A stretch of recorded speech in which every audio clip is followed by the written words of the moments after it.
देख लिए थे, गुप्त देख लिए थे और संगम युग देख लिए थे। और उसमें संगम में युग में ही ना कुछ बचा हुआ जिसके बारे में आज हमको देखना है, ठीक है। और जो सबसे पहला है ना वाकाटक राजवंश। देखिए दक्षिण भारत पढ़िएगा ना तो वाकाटक राजवंश को ना आपको जानना पड़ेगा कि इससे भी ना एक क्वेश्चन बन जाता है। वाकाटक राजवंश आज देख लेंगे हम, कदम राजवंश देख लेंगे, वातापी देख लेंगे, वातापी के चालुक्य, बेगी के चालुक्य और पल्लव। तो ये देख लेंगे ना दक्षिण भारत ना आपको पूरा खत्म हो जाएगा। यानी ये जो राजवंश है ना दक्षिण भारत में ही राज किए हैं, ठीक है। जो संगम में देखे थे ना तो संगम में कुछ देखे थे ना, और उसके बाद इस सबको देखेंगे, देखते चलेंगे। इसमें से एक आध क्वेश्चन बनता है कभी कभी और पूछता है एग्जाम में, ठीक है। लेकिन छोड़ के चलेंगे तो एग्जाम में क्वेश्चन छोड़ जाएगा, इसलिए लेके चलेंगे, रिवीजन करेंगे। आएगा तो बोलेगा, नहीं तो देखते चलेगा, फिर भी डाउट रहेगा तो पूछेगा, ठीक है। तो देखिए सबसे पहले हमारा क्या है वाकाटक। तो सबसे पहले जाना होगा कि संस्थापक कौन है, ठीक है, और इसके समय में क्या क्या हुआ। तो देखिए वाकाटक के बारे में पता है। वाकाटक राजवंश उत्तरी महाराष्ट्र और विदर्भ, विदर्भ में एक जगह है महाराष्ट्र में, ठीक है। उत्तरी महाराष्ट्र और विदर्भ, इसको ना बरार बोलते हैं, में सातवाहनों के स्थान पर ना वाकाटक का उदय हुआ। जैसे उधर पढ़ी ना सातवाहन पढ़ी है ना, तो उसके जगह पर कौन आया, वाकाटक। इस वंश का संस्थापक ना विंध्या शक्ति था। मतलब वाकाटक वंश का संस्थापक विंध्य शक्ति। या परीक्षा में पूछता है वाकाटक का संस्थापक कौन हुआ, विंध्य शक्ति, आपको याद रखना है। कहता गुप्त वंश का महान शासक चंद्रगुप्त द्वितीय ने अपनी पुत्री प्रभावती, उसका बेटी का नाम है प्रभावती, का विवाह वाकाटक शासक रामचंद्र से किया था। मतलब वाकाटक राजवंश में कराया था। मतलब उसका बेटी था ना प्रभावती, उसको कराया था अपना विवाह इसी में, इस वंश में। कौन वंश में, वाकाटक वंश में। इन्हीं की सहायता से युद्ध में शकों को विरुद्ध सफलता अर्जित किया था। माना शक जो लड़ते चल रहा था ना, सबसे हराते चल रहा था ना, तो वाकाटक से अपना बेटी की शादी कर दिया, तो वाकाटक वाला उसका रिश्तेदार बन गया और इसकी मदद से ना उसको हरा दिया। किसको, वो जो चोल था, शक था ना, शक को हरा दिया, ठीक है। तो रिश्ता जोड़ करके युद्ध जीत लिया, ठीक है, युद्ध जीत लिया। अब उसके बाद इसमें से यही मेन याद रखना है कि वाकाटक के संस्थापक कौन है, विंध्य शक्ति। वाकाटक वंश का संस्थापक विंध्य शक्ति। इसमें से यही मेन बचता है आंसर, ठीक है। क्वेश्चन आंसर यही बनता है कि वाकाटक वंश का संस्थापक कौन है, विंध्य शक्ति, यही बनता है। और गुप्त वाला ना अपना प्रभावती का ना शादी किया था वाकाटक राजवंश में, ठीक। उसके बाद आपको कंदम वंश देखना। कंदम वंश में क्या है, देखिए कंदम वंश ने 4वीं सदी में उत्तरी कर्नाटक और कोंकण में अपना राज्य कायम किया। यानी कर्नाटक, जानते हैं कर्नाटक, दक्षिण भारत का वो राज्य कर्नाटक। तब कर्नाटक में ना कंदम वंश राज किया। कंदम राज का स्थापना मयूर शर्मा। कौन, तो आपको पूछा कंदम वंश का संस्थापक कौन है, मयूर शर्मा। इसने 18 अश्वमेध यज्ञ, देखिए 1 अश्वमेध, 2 अश्वमेध, 3, 4 तक पर है, निकल गया 18। तो इसको याद रखिएगा, कंदम वंश 18 गो अश्वमेध यज्ञ करवाया है। 18 गो, इतिहास में इसके बारे में पढ़े ना। 18 गो अश्वमेध यज्ञ कौन वंश करवाया था, कंदम वंश, ठीक है।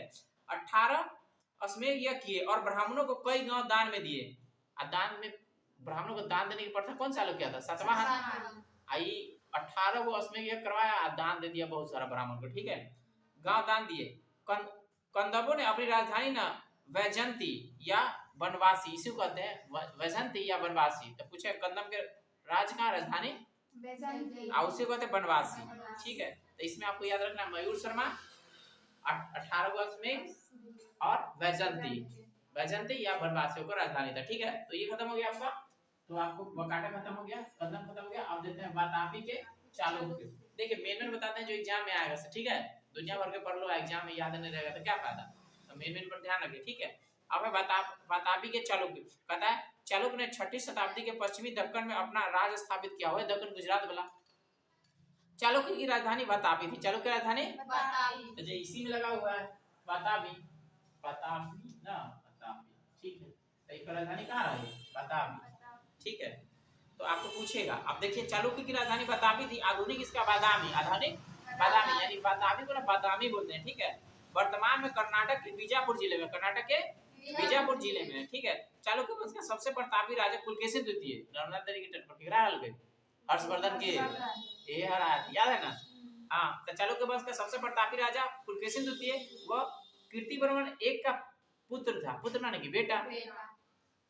पुलकेशिन द्वितीय ने 609 से 642 ईस्वी तक उपलब्धियों की जानकारी उसके एहोल अभिलेख, एहोल, तो पूछिए ना एहोल अभिलेख का संबंध किससे है, एहोल अभिलेख का संबंध किससे है, अरे पुलकेशिन द्वितीय से, एहोल अभिलेख। एहोल अभिलेख में किसके बारे में जानकारी मिलता है? हाँ, यानी वातापी के चालुक्य वंश की जानकारी मिलता है। ठीक है, एहोल अभिलेख से जिसकी रचना कीर्तिवर्मन, आपको बताए हुए हैं। एहोल अभिलेख कौन लिखा था? कीर्तिवर्मन, यानी इसका रचना किए थे कीर्तिवर्मन। नर्मदा नदी के तट पर हर्षवर्धन को पराजित करने के पश्चात पुलकेशिन द्वितीय ने परमेश्वर की उपाधि धारण की थी। मतलब जब उस हर्षवर्धन को हरा दिया ना, तो एक उपाधि लिया। उपाधि कौन सा है? परमेश्वर। परमेश्वर यानी परमेश्वर के नाम से किसको जाना जाता है? पुलकेशिन द्वितीय के, उसका उपाधि हो गया। पुलकेशिन द्वितीय ने दक्षिण पथेश्वर की उपाधि, अब एक और उपाधि लिया, दक्षिण पथेश्वर। दक्षिण पथेश्वर आपको पूछेगा, तब दक्षिणा पथेश्वर के नाम से कौन जाना था? पुलकेशिन द्वितीय। क्यों? क्योंकि दक्षिण में वो हराया था सबको, जीता था। ठीक है, चालुक्य की दक्षिण में पल्लवों के साथ युद्ध हुआ। मतलब चालुक्य ने पल्लव से लड़ाई किया। ठीक है, अब लड़ाई किया तो क्या हुआ? देखो, चालुक्य द्वारा महिलाओं को प्रशासन में उच्च पद प्रदान किए गए थे। मतलब उस समय का महिला थी ना, उसको ऊंचा ऊंचा पोस्ट मिलता था। ठीक है, अब इसके बाद बेगी के चालुक्य देखना है। क्या देखना है? बेगी के चालुक्य। अब बेगी के चालुक्य क्या किया? देखिए, पुलकेशिन द्वितीय ने 610 ईस्वी में 10 ईस्वी के आसपास कृष्णा और गोदावरी दोआब पल्लवों से छीन लिया। पल्लवों से छीन लिया।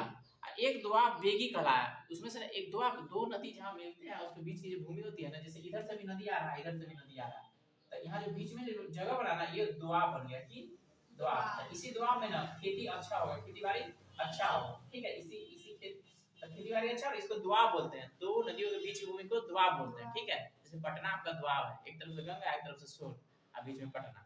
ठीक है, तो ये दोआब हो गया। ठीक है, तो यहाँ पे खेती बाड़ी अच्छा होगा, तो वहीं पे ये वंश स्थापित हुआ, बेगी के चालुक्य।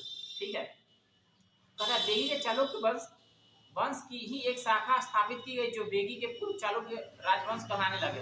बेगी के पूर्वी चालुक्य वंश की स्थापना ना विष्णुवर्धन, आप इसको याद रखिए, बेगी के संस्थापक कौन? विष्णुवर्धन। बेगी के चालुक्य संस्थापक विष्णुवर्धन। बस थोड़ा सा संस्थापक याद रख लीजिए, विष्णुवर्धन। ठीक है, तो इस तरह से ना आपका बेगी खत्म हो जाएगा। अब आपको देखना है पल्लव। पल्लव में कई सारे राजा हुए और विख्यात राजा हुए, जिसके बारे में आपको जानना है। यहाँ पर पल्लव से क्वेश्चन एक आध रहता है। ठीक है, पल्लव के बारे में देखिए, तो पल्लव के संस्थापक ही है श्री विष्णु। तथा पल्लवों का अधिकार दक्षिण आंध्र प्रदेश और उत्तरी तमिलनाडु के दोनों पर थी। पल्लवों ने अपने आरंभिक अभिलेख प्राकृतिक और फिर संस्कृत में जारी किए। मतलब वो जो अभिलेख लिखता पल्लव का पहले था, हाँ, संस्कृत में भी और प्राकृतिक भी। कहता पल्लव के शासक के बारे में देखिए, कहता पल्लव वंश का वास्तविक संस्थापक श्री विष्णु था। कौन था? परीक्षा में पूछता है पल्लव का संस्थापक। इसकी राजधानी कांची या कांचीपुरम थी। ठीक है, कांची या कांचीपुरम एक प्रमुख संस्कृति केंद्र था। संस्कृति समझ रहे हैं? सांस्कृतिक केंद्र मतलब जहाँ पे मतलब धर्म संस्कृति से रिलेटेड बहुत सारा हो वहाँ पे स्थल, तो सांस्कृतिक केंद्र था। वह वैष्णव धर्म का अनुयायी था। वैष्णव माने की विष्णु भगवान, हाँ, विष्णु भगवान को मानने वाला था। इसके दरबार में ना कीर्तार्जुनियम के लेखक भारवी, यानी किताब का नाम है कीर्तार्जुनियम। किताब के नाम है कीर्तार्जुनियम। कौन लिखा है? भारवी। तो आपको पूछेगा कीर्तार्जुनियम के लेखक कौन है? दरबार रहता था, हाँ, यानी पल्लव के। ठीक है, श्री विष्णु के दरबार रहता था। तो इसका ना एक राजा हुआ आपका महेंद्र वर्मन प्रथम। ठीक है, जो 600 से 630 ईस्वी तक शासन किया। अब देखिए महेंद्र वर्मन क्या किया। ठीक है, कहता है इसी के समय में पल्लव चालुक्य से संघर्ष हुआ। संघर्ष माने लड़ाई। इसने स्वयं को मत विलास प्रहसन नामक ग्रंथ की रचना की। यानी महेंद्र वर्मन एक किताब लिखा जिसका नाम है मत विलास प्रहसन। मत विलास प्रहसन। तो आपको पूछेगा मत विलास प्रहसन कौन लिखा है? महेंद्र वर्मन। ठीक है, अब उसके बाद आएगा नरसिंह वर्मन प्रथम। ये 630 से ना 668 तक इसका कार्यकाल है। ठीक है, कहता महाबलीपुरम के रथ मंदिर, महाबलीपुरम के रथ मंदिर का निर्माण करवाया, और 7 रथ मंदिरों में द्रौपदी रथ सबसे छोटा है। यानी महाबलीपुरम में जो मंदिर कौन बनवाया? नरसिंह वर्मन प्रथम। इसमें द्रौपदी रथ है ना, सबसे छोटा है। परीक्षा में पूछता है, परीक्षा में पूछता है कि सबसे छोटा कौन सा है? तो द्रौपदी रथ सबसे छोटा, और धर्मराज रथ सबसे बड़ा है। इस 7 रथ मंदिर को सप्त पैगोडा कहते हैं। क्या कहते हैं? तो सप्त पैगोडा कौन बनवाया? प्रथम, नरसिंह वर्मन प्रथम, यानी पल्लव से संबंधित है। कहता नरसिंह वर्मन प्रथम ने महामल्ल की उपाधि धारण की, पुलकेशिन द्वितीय को पराजित कर मार डाला, और बताबी कुंड की उपाधि धारण की। यानी नरसिंह वर्मन ने किसको हरा दिया? पुलकेशिन द्वितीय को, और बताबी कुंड की उपाधि ले लिया। कहता इसी के काल में ह्वेनसांग कांची की यात्रा पर आया था। ये ह्वेनसांग इधर वाला उधर गया था घूमने के लिए। ठीक है, तो इसी के काल में ह्वेनसांग ने कांची की यात्रा पर उसकी एक सुंदरता और भव्यता की काफी प्रशंसा की। यानी ह्वेनसांग उसको क्या बोलते हैं? नीति का पंडित, यात्रियों का राजकुमार, शिवयुगी के लेखक, चीन से आया था भारत में बौद्ध धर्म के बारे में पढ़ाई करने के लिए। ठीक है, तो उधर गया था। नरसिंहवर्मन प्रथम के समय में कांची गया था, ठीक है, उसके राजधानी में। उसके बाद है आपको नरसिंहवर्मन द्वितीय के बारे में पढ़ना, ठीक है। इसका कार्यकाल है 680 से 720। कहता कांची के कैलाश मंदिर, कांची के कैलाश मंदिर यानी अपना राजधानी में कैलाश मंदिर बनवाया, ठीक है। साथ ही महाबलीपुरम के तट मंदिर, महाबलीपुरम के तट मंदिर ये बोल रहा है नरसिंहवर्मन द्वितीय। पता इसमें राजसिंह की, इसे राजसिंह भी कहा जाता है। राजसिंह क्या कहते हैं इसको? राजसिंह, मतलब राजसिंह के नाम से भी जाना जाता है। संस्कृत के प्रख्यात विद्वान दंडिन इसी के राजसभा में रहते थे। नाम है दंडिन, क्या नाम है? दांडिन। इसी के राजसभा में रहते हैं, मतलब इसके दरबार में रहते, ठीक है, संस्कृत के विद्वान। उसके बाद आपका नंदीवर्मन द्वितीय के बारे में पढ़ना। देखिए नंदीवर्मन क्या क्या, कांची के मुक्तेश्वर मंदिर, देखिए एक एक मंदिर के बारे में याद रहिए। ई बनवाया, दूसरा मंदिर बनवाया, दूसरा मंदिर, तो याद रखेगा। कांची में एक मंदिर है मुक्तेश्वर मंदिर, इसको कौन बनाया? नंदीवर्मन द्वितीय, नंदीवर्मन द्वितीय। और बैकुंठ पेरुमाल मंदिर, एक और मंदिर है बैकुंठ पेरुमाल मंदिर, नंदीवर्मन द्वितीय ने करवाया था। ये दोनों मंदिर का, मुक्तेश्वर मंदिर और पेरुमाल, बैकुंठ का पेरुमाल मंदिर कहता है करवाया था। प्रसिद्ध वैष्णव संत तिरुमलाई अलवार, क्या नाम है? तिरुमलाई अलवार। नंदीवर्मन द्वितीय के समय मतलब उसके दरबार में रहते थे, ठीक है। नाम है तिरुमलाई अलवार, नंदीवर्मन के समय में वहां पे रहते थे, ठीक है। आगे चलकर पल्लवों के ध्वजाशेष पर चोल साम्राज्य उदय हुआ, यानी कि पल्लव के अंतर्गत ना चोल वाला काम करता होगा, सीखता उगता होगा, ठीक है, राज दरबार में रहता होगा। तब जब पल्लव आ जाएगा ना, तब आएगा चोल। क्या आएगा? चोल।